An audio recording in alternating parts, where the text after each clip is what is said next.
Oke, sebelumnya aku kenalin dulu. Ini namanya Hera. Hera. Ini namanya Hera dan dia nemenin aku hari ini mungkin. Kalau dia tidak rusuh.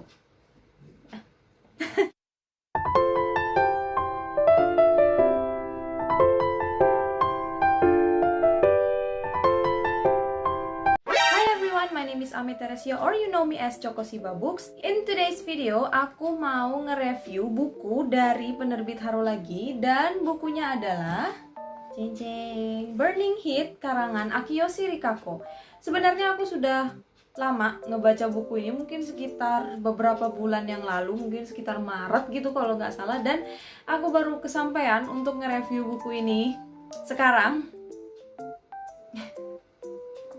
Dan aku akui sudah lama banget aku nggak nge-review buku dari penerbit Haru. So yeah, I'm really excited to talk about this book. So yeah, let's get into it. Oke, sebenarnya untuk sinopsis aku nggak mau panjang-panjang ya. Jadi buku ini menceritakan tentang seorang karakter utama kita, yaitu si namanya adalah Sakiko. Karakter utama kita, Sakiko ini menikah dengan seorang lelaki yang bernama Tadatoki dan mereka tipe-tipe pasangan-pasangan pada umumnya di mana mereka menjalani hidup yang bahagia bla bla bla dan sebagainya. Tapi ternyata Sakiko mendapat kabar bahwa suaminya Tadatoki itu meninggal dunia.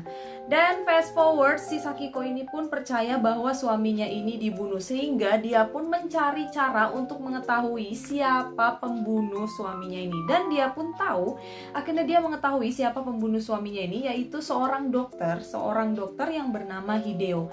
Karena ingin balas dendam atas kematian suaminya, si Sakiko ini pun mencoba untuk mengubah identitasnya seperti operasi plastik, baru habis itu mengganti identitasnya, dan dia pun mengganti identitasnya menjadi Eri dan mencoba mendekati si dokter Hideo ini. Oke, yang aku suka di dalam sebuah buku itu adalah sinopsis yang pendek tapi sudah cukup bikin kita itu penasaran sama isinya.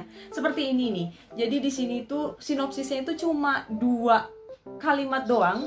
Kamu mau kemana? Hey, adalah tulisannya, aku menikah dengan pembunuh suamiku demi menuntut keadilan. Jadi ini sudah mengcover semua apa yang aku ceritakan tadi, di mana si Sakiko ini atau si Eri ini menikah dengan Hideo untuk membalaskan dendam atas kematian suaminya Tadatoki. Oke, believe me guys, saat aku bilang aku tuh sebenarnya pengen cerita banyak tentang isi dari buku ini, tapi kalau misalkan aku cerita tentang isi dalam buku ini nggak akan seru lagi kalau misalkan kalian baca, tahu nggak? Karena ya semua di dalam buku ini, setiap cerita, setiap babnya itu mengandung hampir semuanya itu menjadi plot twist gitu. Nah, oke, sekarang mari kita bahas konsep-konsep di dalam buku ini. Buku ini mengambil sudut pandang orang pertama, yaitu Sakiko atau Eri, dan ini di dalam buku ini memiliki alur maju dan mundur, maju dan mundur, maju dan mundur. Yang aku suka dari dalam what is it, Hera? Oke, ini guys, dari tadi berisik banget ya. Kenapa?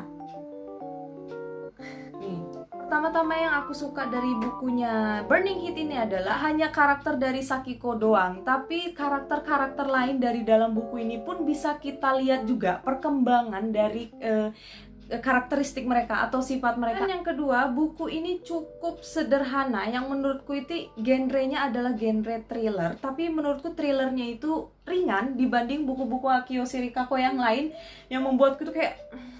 Tapi buku ini terkesan ringan dan aku terkesan overwhelmed juga dengan isinya, dimana kita bisa melihat kehidupan si Sakiko sebagai seorang ibu rumah tangga dan kehidupan berkeluarganya Sakiko atau si Eri ini. Jadi yang membuatku itu cukup terbawa perasaan dibanding alih-alih dibanding memikirkan tentang betapa mengerikannya ini, betapa mengerikannya itu, tetapi oh shit, dia masuk ke dalam lemari dan menghambur pakaianku. Albert, ini. Sampai mana aku tadi ya?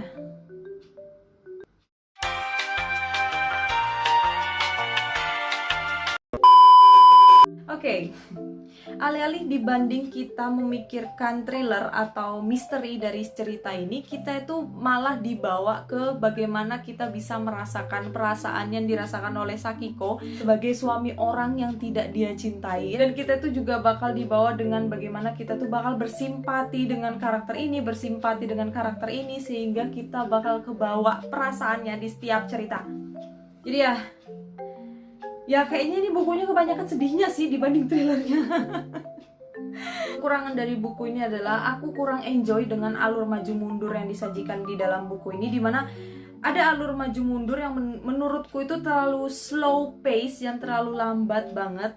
Maksudnya kayak semacam fokus ke alur mundurnya ini, tapi aku kayak kurang enjoy dengan ceritanya gitu. Nah jadi kayak agak sedikit bosan gitu. Tapi ya akhirnya bisa selesaikan buku ini dalam waktu 1,5 hari gitu kalau nggak salah. Sebenarnya kalau misalkan aku nggak ada kerjaan, aku bisa sehari sih menyelesaikan buku ini. Cuman ya aku kayaknya nggak segila itu deh.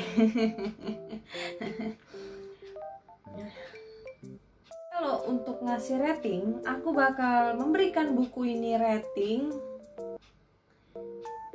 4 dari 5 gitu. Oke, aku enjoy dengan semua yang disajikan dalam buku ini, dan aku juga cukup kaget dengan konsep yang diberikan oleh buku ini, dimana plot twistnya itu malah bikin aku baper, alih-alih bikin aku emosi atau jijik dan lain sebagainya, tapi malah bikin aku baper.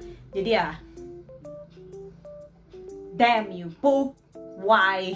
Okay, that's all for today. Itu yang hanya bisa aku ucapkan untuk buku ini. Dan kalau kalian tertarik untuk membaca buku ini, kalian bisa dapatkan di Shopee-nya Penerbit Haro, Tokopedia-nya Penerbit Haro, atau kalian bisa dapatkan di Gramedia terdekat. Dan sebelum aku tutup videonya, jangan lupa kalian like dan komen, subscribe channel dan video ini, dan jangan lupa dukung aku di Traktir. Dan kalau kalian suka dengan channelku, bisa cek karya aku atau novelku di Gramedia Digital. Aku akan naruh linknya di description box. So yeah, thank you for watching and I'll see you in the next video. Bye bye. Bye bye.